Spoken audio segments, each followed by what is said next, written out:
Oh, 11. Well, I'm super excited to share a few things with you today. The first thing is that we are on the 11th day of Kislev. And if you know anything about Kislev, it is celebrated in the Hebrew calendar. And this month is the month that we celebrate the month of dreams. It is also a month that is the celebration of lights. Now, as we've come into November and we've turned our clocks back, many of us have thought, oh my gosh, I gained an extra hour of sleep. But for some people, it has been a difficult time because everything gets darker faster. And there's more darkness than there is light in this season. And so I'm just here to share a few things with you about this month of dreams that I hope will encourage you in this next season to go after anything that is in your heart to do, and to understand that this process of chasing your dreams is a journey. The first thing that is so encouraging is that many of us know the infamous speech by Dr. Martin Luther King Jr.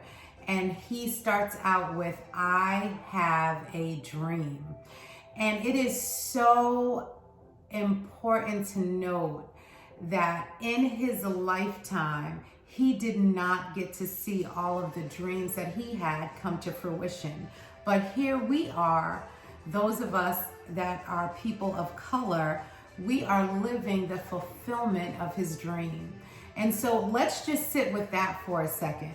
That sometimes you'll have a dream and you'll begin the journey of your dream, but you may never see your dream come to fruition. It may be for the generations that are following. Whew, that right there is so good. I could just sit and marinate on that for a whole year or longer, okay?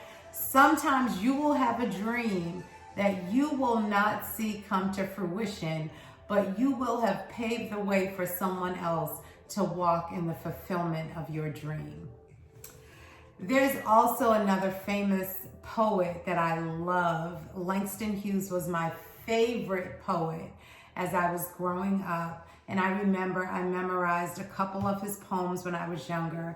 The first one, Mother to Son, and then there was another one about being the president. But this one I think is perfect to talk about in the month of dreams. What happens to a dream deferred? Does it dry up like a raisin in the sun, or fester like a sore and then run? Does it stink like rotten meat, or crust and sugar over like a syrupy sweet? Maybe it just sags like a heavy load, or does it explode? Here Langston Hughes is talking about what happens to a dream deferred. What happens when you put your dreams off? What happens? I just want to say to you, your dreams require work. And so I have all of these books in front of me because I want to share with you just the season and timing of some of your dreams. So it was 2010 when I graduated undergrad and received my Bachelor of Science in Early Education and Care. And I was like, I'm going to go continue on the education track and get my master's. But in between 2010 and 2018, so much stuff happened in my family that I could not even fathom going to school. In fact, in 2017, 2018, I decided, okay, this trial, this tribulation is coming to an end, and let me start the process of getting back into school. At the time, I was vacillating between my MBA, should I go to divinity school? Should I get my social work license? Should I go to school for therapy? There were so many schools I had before me, and I I just didn't know which way the Lord wanted me to go. I was very prayerful about it. In fact, I remember taking a young woman with me to one of the schools so she could check it out, because I knew she was interested in therapy as well, or being a psychologist. And so we both went, and guess what?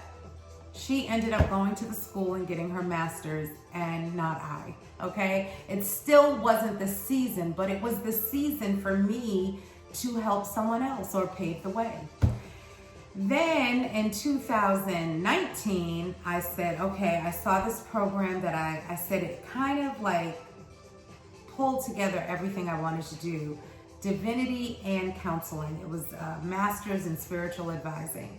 And so I said, okay, maybe now is the time. I started the process, and it just wasn't the season. I had so much work. There was so much going on. August 2019, I started the process, stopped. August 2020, started the process, stopped. In July of 2021, I was contemplating going back to school. I still hadn't made the decision.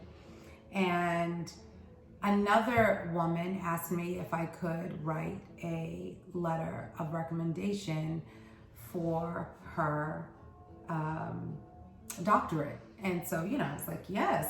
And as soon as I said yes, I heard the voice of the Lord say, what are you waiting for? What are you waiting for? And so I looked at the woman and I said to her, I'm going to fill out the application for school as well. Thank you for the push, even though she wasn't pushing me. So I woke up one morning and I heard the voice of the Lord say, apply for this program. So he gave me the program to apply for. I knew this was the program. I applied in August, got all my paperwork in, literally applied on a Sunday. The dean called me on Monday. I had an appointment for an interview on Tuesday. He had Googled me. He had researched me. I was in, and I was like, oh my gosh. Now at the same time, I was in my NLP life coaching certification program.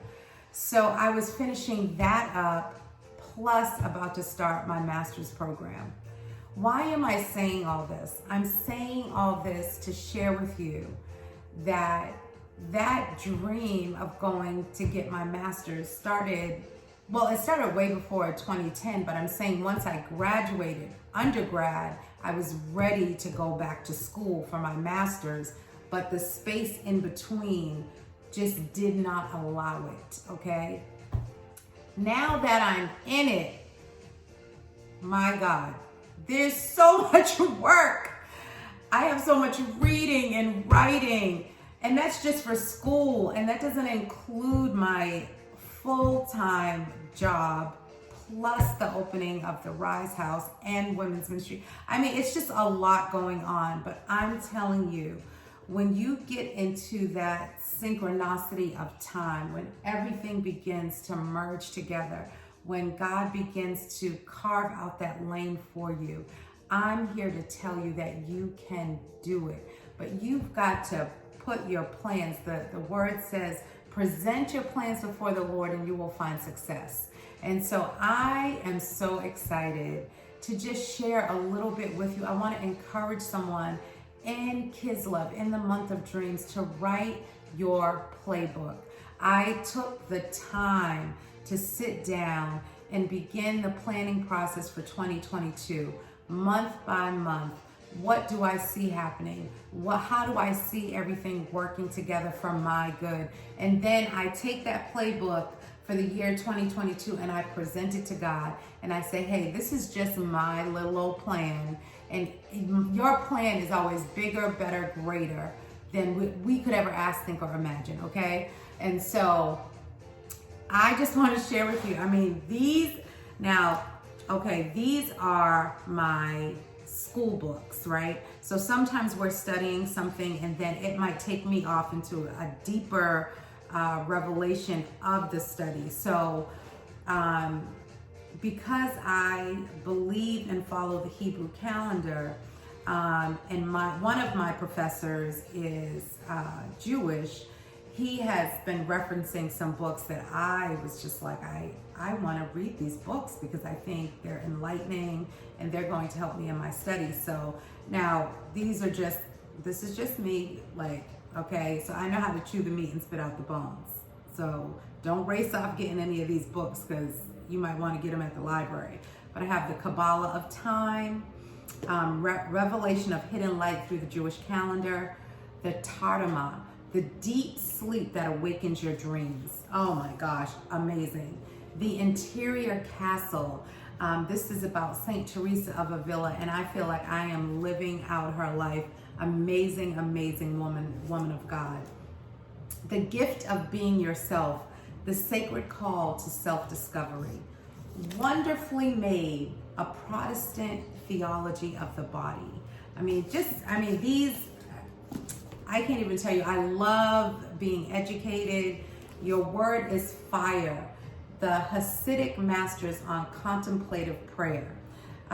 Minding the Spirit, and this is the study of Christian spirituality. This is, we use this a lot, and then we have, obviously, this is one of my classes, tons of articles. This is another. It's just, anyone who's been in grad school, it's just tons and tons and tons of reading. But the other thing is that I just love reading for myself. And so this is just a children's book because, I have children's books, so I stay abreast on what's happening in children's literature. The Moment of Lift, How Empowering Women Changes the World by Melinda Gates. I'm empowering women and girls, so I need to stay on top of what's happening in women and girls circles. Feeding the Soul, Tabitha Brown. I love Tabitha Brown, want to get into her book. Change Your Trajectory. I just got all tongue-tied. Change Your Trajectory, Make the Rest of Your Life Better. And this is by Dale Bronner, the Bronner brothers. Whoever tells the best story wins, The Art of Storytelling. This book is what we're doing in our women's seminar, Get Good with Money, and our book club. And then if you haven't heard anything, Will Smith is going around and he's just telling his story, and it's amazing. And I don't know if I'll get to this year, but I definitely wanted to have it on my shelf. I may listen to it on audio, which I do a lot, just to get my reading in for my personal fulfillment. And then here's one of my new journals for 2022 is Following Her Dreams.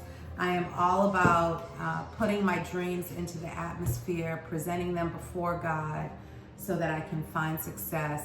And so this is just a little encouragement. I just wanted you to see that span of me like having a dream and a goal listed down and it not happening until almost, 11 years later. And so listen, write it down, make it plain so that a herald can run with it. Recognize that you're never too old. I don't care if you are 25 and you think you're old. I don't care if you're 65 and you think you're old. I don't care if you're 75 and you think, can I ever follow my dreams? I'm saying to you, yes, you can. And this month of Kislev in the Hebrew calendar is the month of dreams. It is the month that Nehemiah thought of rebuilding the wall. And from the time he thought it until he did it, he did it. And so I'm telling you, change your language. You have about 10 to 15 more days in the month of Kislev. Let me give you the exact time. So Kislev, you have 14, 15, 16, 17. You have about 18 days in Kislev. Write those dreams down, make them plain. And then I'm going to do a whole another video on just my process and planning out my goals for the next year. And it's quite a process, and you don't have to do everything I do, but I'm telling you, when I look back through my journals, when I look back through my vision boards and my vision journals, I'm so encouraged to know that even some of the things that I've put down, maybe they didn't come to pass the way I thought they would, but they came to pass in a different way. And so today, this is just a day to encourage you to live your dreams. Peace out.